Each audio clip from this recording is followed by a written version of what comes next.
Salve alunos, colegas e amigos de SST, aqui quem vos fala é Marcelo Teixeira, engenheiro de segurança da Vendrame Consultores e na área um pouco mais de 30 anos.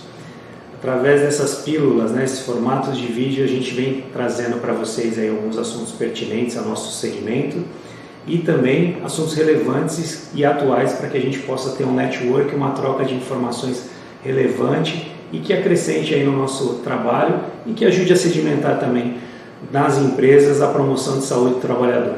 Agora nós vamos falar sobre um assunto completamente relacionado à NR17, o tema ergonomia, porém é um assunto prévio para que a gente entenda o porquê daquela situação pode causar ou não um risco para o trabalhador. O tema que a gente vai tratar hoje é a fisiologia do movimento, ou seja, fisiologia do nosso músculo esquelético. O nosso músculo, ele funciona, a fisiologia do nosso músculo, ela atua de duas maneiras, de maneira aeróbica e de maneira anaeróbica. Por que eu preciso saber disso? Porque quando eu tenho um movimento regular, com contração e relaxamento dentro de tempos ideais, eu tenho um movimento onde eu utilizo, dentro do aporte do músculo, eu estou levando o ATP, que é a molécula de energia, adenosina trifosfato, e estou levando também uma molécula de oxigênio. E aí eu tenho um movimento regular com o substrato disso sendo absorvido pelo corpo de forma tranquila. Quando eu tenho um movimento muito longo, com uma contração ou uma sustentação de movimento por um longo período, eu tenho a minha fisiologia daquele movimento anaeróbica, ou seja, sem o componente oxigênio. E o substrato disso, através da reação bioquímica, é o ácido lático. E esse ácido lático, de maneira cumulativa, vai trazer lesões a longo prazo para o trabalhador.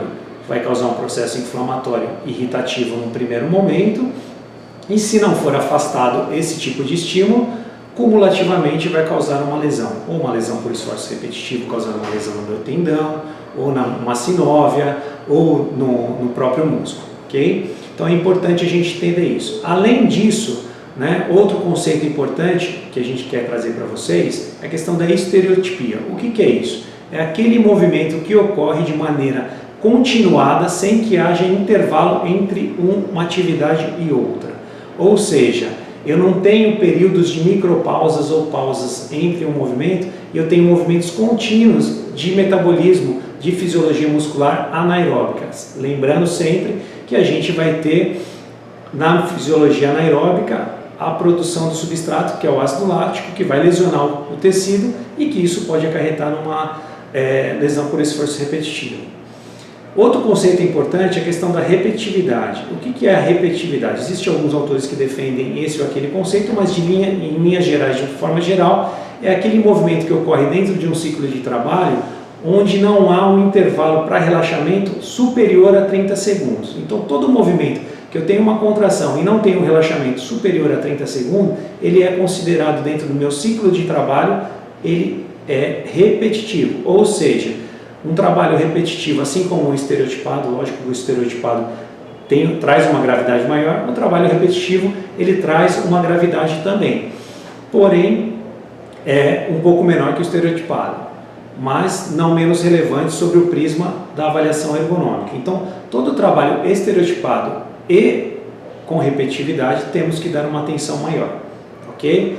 E por fim, o último conceito que eu quero trazer hoje para vocês nesse encontro é as pausas e micropausas. Micropausas são aquelas que ocorrem entre uma atividade e um movimento ou outro, são pequenos relaxamentos, e as pausas são aquelas que ocorrem com um intervalo superior a 30 segundos. Ou seja, qualquer intervalo que eu tenha entre uma atividade ou outra superior a 30 segundos eu posso considerar como pausa.